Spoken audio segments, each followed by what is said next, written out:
大家好，欢迎来到微语看世间。美国参议员马可·卢比奥被川普宣布任命为新一届政府的国务卿。那这个消息呢，让很多人都兴奋，也给中共出了一道难题。因为卢比奥呀，他曾经2次上过中共对美国官员的制裁名单。游记中共战狼赵立坚说，美国参议员卢比奥注定会被扫入历史的垃圾桶。如今啊，被扫入历史垃圾桶的是赵立坚，他已经不知去向了。而被他诅咒的卢比奥一路高歌，今天竟然成为了美国的国务卿。有网友担心，中国政府该怎么跟美国打交道呢？美国国务卿被中国制裁了，禁止进入中国，那中美是不是要直接断交了呀？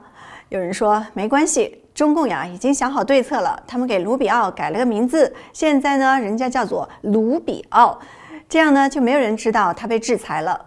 大家觉得这个办法怎么样呢？在留言区告诉我你的想法。支持中国给卢比奥改名的，请输入+1。如果您有更多建议呢，请在留言区告诉我们，我一定会想办法将您的建议转达给习近平。还有，别忘了订阅我的频道，并且打开小铃铛，我会在每周1、3、5、周6和周日更新节目。今天呢是周4，那这期节目呀是我额外加班为大家制作的，谢谢大家的支持，尤其是上周给我捐款300美元的郭先生还是郭女士，非常感谢您的支持。卢比奥如果担任国务卿，一定会让中共伤透脑筋。对他还不太了解的朋友啊，今天我们来分享一下他在2023年在参议院的一个发言，讨论美国所面临的挑战以及应对措施。那在这个发言中呢，卢比奥提到23年前，美国当时的领导人进行了一场没有历史先例的豪赌，向中国开放，其背后的逻辑是，资本主义会改变中国。23年以后呢，中国没有成为民主国家，这一历史性的灾难给美国带来了2大恶果。第一就是美国出现了2个分裂的阶层，一个是得益于全球化的富裕阶层，另一个呢则是被全球化所抛弃的蓝领阶层。第二呢就是高度集中且脆弱的经济体，金融和大型科技公司独大。于是冷战结束后30年，我们不得不再次走上对抗的道路。这一次我们的对手远比前苏联狡猾危险，这个对手中国在华盛顿有一大群无偿的游说者，其中包括我们的媒体、大学、投资基金和公司。这不能说是中国的错，这是我们自己的错，因为是我们在进行全球化，是我们允许中国这么做。全球化就是一场灾难，它只有2个赢家，中国和巨无霸企业。这个时代必须结束了，这不仅仅是与中国较量，我们得彻底改变我们自己原有的观念。大家是不是听了这一小段总结之后，就已经感觉到卢比奥是一个头脑非常清醒的人？下面啊，我把他发言的这个视频呢，中文字幕版分享给大家。Mr. President, no issue dominates our attention more these days than our growing rivalry with China, and rightly so. It's a historic challenge. It's one that I think we waited way too long to recognize, and now we're scrambling to make up for that. But I think in that, all the attention that's being paid to this, I think it's important that we remember, or at least recognize, that the core and central issue here is not China per se and by itself. The core issue here is a decades-old bipartisan consensus that's entrenched in our economic and in our economics and in our politics. A consensus that said that economic globalization would deliver wealth and freedom and peace. It was almost a religious faith in the power of the free flow of people and money and goods across borders as the answer to virtually every problem that faced the world. And that's how we built our politics. That's how we built our foreign policy. And you know what? For about 50 years after World War II, it generally worked. And the reason why it generally worked is because we didn't actually have a global market. If you looked at the economy that we were engaged in, even through free trade and the like during that period of time, it was primarily a market made up of democratic allies, of countries that shared common values and common priorities for the future. And even when the outcomes during that time were not always in our benefit, even when maybe some industry left to a country in Europe, or maybe during the time that Japan challenged us in some sectors from Asia,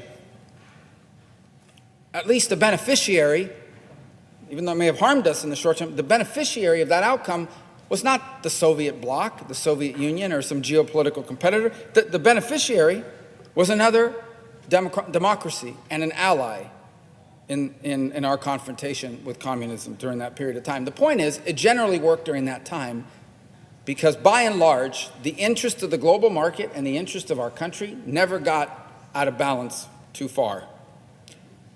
And then the Cold War ended. And our leaders, and I say our leaders because this was really a bipartisan thing, our leaders became intoxicated with hubris. I remember, the lexicon was, it's the end of history, and the world will now be flat, and every country is now going to naturally become a free enterprise democracy, and economic liberalization would always result in political freedom. Right? You flood a country with capitalism, and that country will not just get rich, but they're going to turn into us, or some version of one of our democratic allies. And so in pursuit of that historic gamble, which had no historic precedent, we entered into all kinds of trade deals and treaties and rules and regulations on an international scale, and we invited into that all kinds of countries that, by the way, were not democracies, did not share our values, and did not have the same long-term goals for the world as we did. Their long-term goals, in fact, were incompatible. And of all the deals that were made, none has had a greater impact than the decision that was made in the first year of this century to admit China into the World Trade Organization. They opened up our economy to the most populous nation on earth, controlled by a communist regime, and they did it not because anybody argued that would be good for American workers or they made the arguments that eventually it would be, but they weren't arguing this is going to help us in the short term, this is good for our industries. They did it, one of the arguments, the central arguments behind doing this with China was, we think capitalism will change them. Okay? They're going to eat Big Macs and drink Coca-Cola, and they're going to literally ingest democracy, and it will transform them. Okay? They argued that capitalism was going to change China. Now we stand here 23 years later and realize capitalism didn't change China. China changed capitalism. They opened up their doors and said, come on in. And they attracted with cheap labor. They said, we have cheap labor, cheap workers, and it flooded. Millions of American jobs, important industries, factories flooded into China. And they did it with the promise of the lure of American investors. American money poured into China. All of it with the promise that you can make a lot of money in this huge market very quickly. Huge rates of return. And obviously for the companies, lower labor costs, and therefore more profits for them. And we lost jobs, and factories closed, and towns were gutted. But the leaders at that time said, don't worry, they're only taking the bad jobs. The jobs that have left, these are not the good jobs. These bad jobs are going to be replaced by good jobs, better jobs. Americans are going to be able to have those jobs. And those Chinese workers that took your jobs, they're going to get richer now. And with that money they've started to make, they're going to do two things. They're going to start buying American products, and they are going to demand for democracy and freedom, and they're going to change China. Well, I don't think I'm going to spend a lot of time today explaining that that did not work out. That is not how it played out. China allowed our companies in. But you know what they did? They forced every one of these companies to partner with a Chinese company, a small one at the time. They forced you to partner with them, and they stole your trade secrets. So they invited them in, they learned how to do whatever it is you did, and when they no longer needed you, they kicked you out, their company took over, and in many cases, they put the company that taught them how to do it, or that they stole the secrets from, they put them out of business. That's what they did. They used it to build up their own economy, their own companies. The Chinese middle class also grew at a historic rate. But ours collapsed. An almost inverse effect. The numbers are stunning. If you look at the destruction of these American working class jobs and the rise of the middle class in China, they happen at the same time and at almost at the same scale. China did get rich. They most certainly got rich, but they didn't use that money to buy our products. They used that money to buy the products that are made in China. And they didn't become a democracy either. Now what you have is what was once a poor Chinese Communist Party. Now you have a rich Chinese Communist Party that has tightened its grip on the country, and it's actually started going around the world trying to export their authoritarian model. They literally go around telling countries democracy cannot solve problems. Our system is so much better at solving problems. We can move quicker. We don't have to have a town hall meeting before we do everything. We can have strategic 20-year plans, and we can solve your problems. And for developing countries around the world, it potentially has some appeal. The fact is that we're now confronted with the consequences of this historic and catastrophic mistake. And it's important to understand what some of these are, and they'll be familiar to you because we see them every day. They play out not just on the floor of the Senate, they play out in our society and our politics on television. First, we're a nation that's bitterly divided. And it's easy and lazy to say, well, we're divided, Republicans, Democrats, liberals, conservatives. This division is, frankly, the biggest division. Americans are not even ideological per se.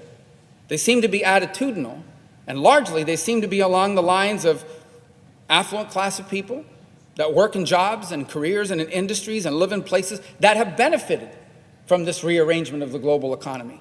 They do jobs that pay well and that work in a system like this, divided against the millions of working people who are left behind by all these changes and live in places that are literally hollowed out, once vibrant communities that have been gutted.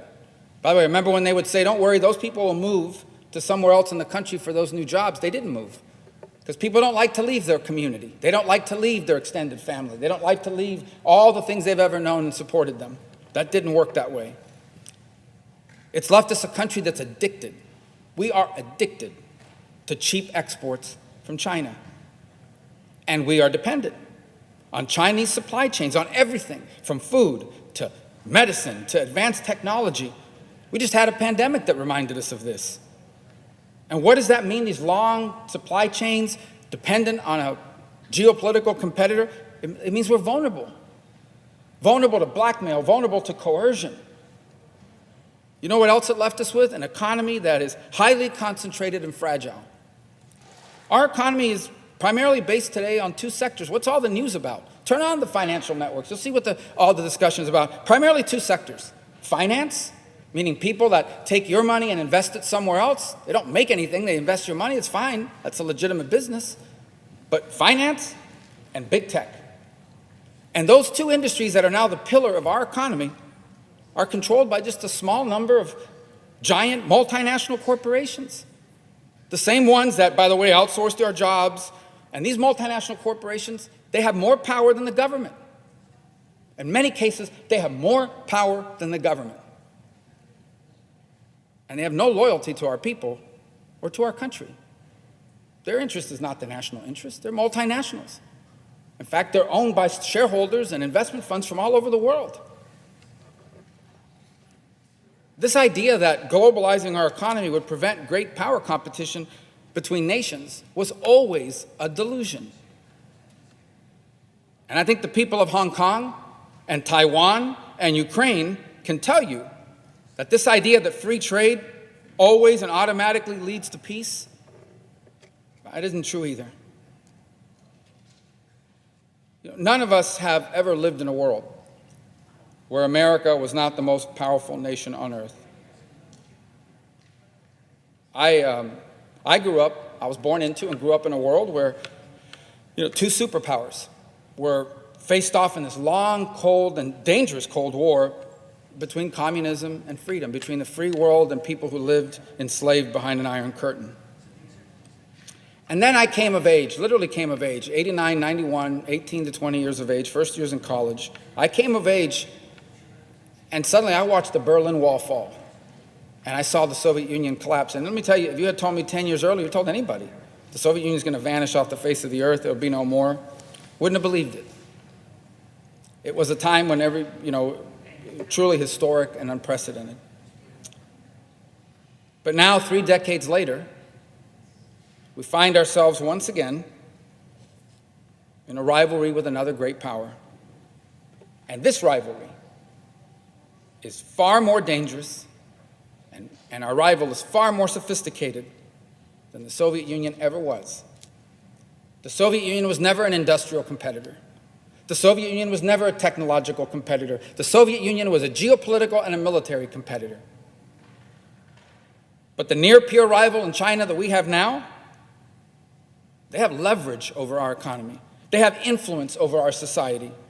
They have an army of unpaid lobbyists here in Washington. Unpaid lobbyists because these are the companies and the individuals that are benefiting from doing business in China. And they don't care if 5 years from now they won't even be able to work there anymore. They're making so much money off their investments, their factories, and their engagement there now that they lobby here for free on their behalf. And by the way, this is a rival that has perfected. They have perfected the tactic of using our own media, our own universities, our own investment funds, our own corporations against us. They've used it against us every day. But in all this focus on China, and look, I've talked about as much about China as anybody here, going back 5, 6 years now. But this is not the story of what China has done to us.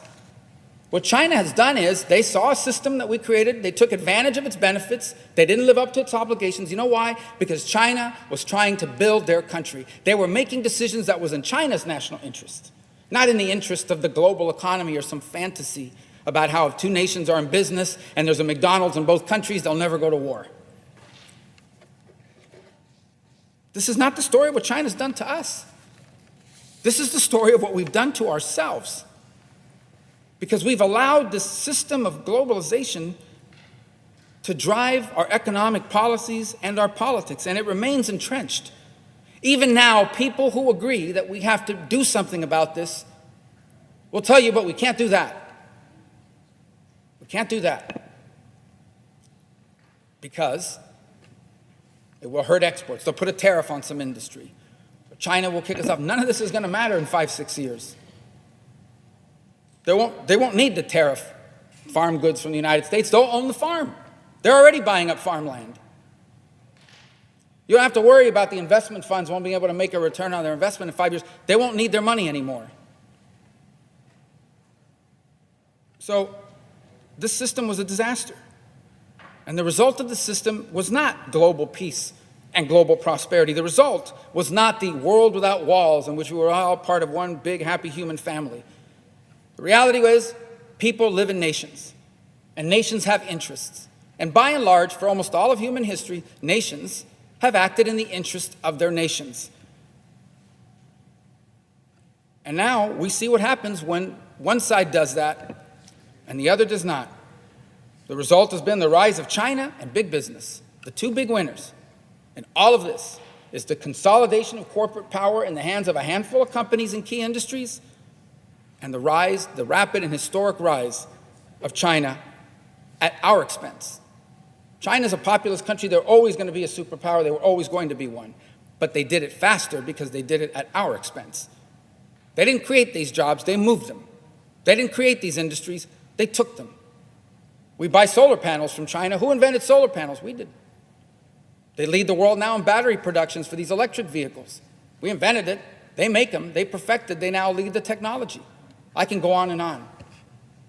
They're building more coal-fired plants than any country on earth. Today, China has more surplus refining capacity for oil than any nation on the planet. This era has to end now. It's not about just taking on China. It is about changing the way we think. It's not 2000 anymore. It's not 1999 anymore. This is a different world. And in a series of speeches over the next few weeks, I'm going to attempt to outline a coherent alternative moving forward, in the hopes that we don't just sit around here all day trying to outdo each other about who's going to ban this and who's going to block that going to China. This is about a lot more than just banning this and stopping that. It's about a coherent approach to a difficult and historic challenge. And look, it's a complicated one. And complicated problems rarely, if ever, have simple solutions. But the simplest way I can describe how I think we should move forward, and I'll have to describe it obviously in more detail, is we need to fundamentally realign the assumptions and the ideas behind our economic and foreign policies. We need a new system of global economics where we enter into global trade agreements, not with the goal of doing what's good for the global economy, but what's good for us. If a trade deal creates American jobs or strengthens a key American industry, we do that deal. If it undermines us, we don't do the deal just because it would be good for the global economy or because in the free market lab experiment, It's the right thing to do. We don't live in a lab. We're human beings of flesh and blood who live in the real world. In a lab, when a factory leaves, in an economic theory, when a factory leaves and a job is lost, it's just a number on a spreadsheet. In real life, when a factory leaves and a job is lost, a dad loses his job, a single mom, for example, loses the ability to support her family, and a community is gutted. So we'll need to enter into global trade agreements. We're not talking about isolationism here, but the criteria for every agreement needs to be, is it good for our industries and workers, or is it bad? It sounds pretty simplistic. I don't know how anyone could disagree that we should not enter into trade agreements that are bad for American workers and bad for key industries. We also, by the way, need to enter into foreign policy alliances that reward our allies and strengthen those who share our values and our principles. And that also, by the way, help create American jobs and strengthen American industry. And if it can't be here, then strengthen the ability of an ally to be the source of our supplies. But I will tell you this at the outset, it will not be easy, because those who have prospered and flourished under the status quo, they still have a lot of power, and they will use it to protect that status quo. But we have no choice but to change direction, because our success or our failure is going to define the 21st century.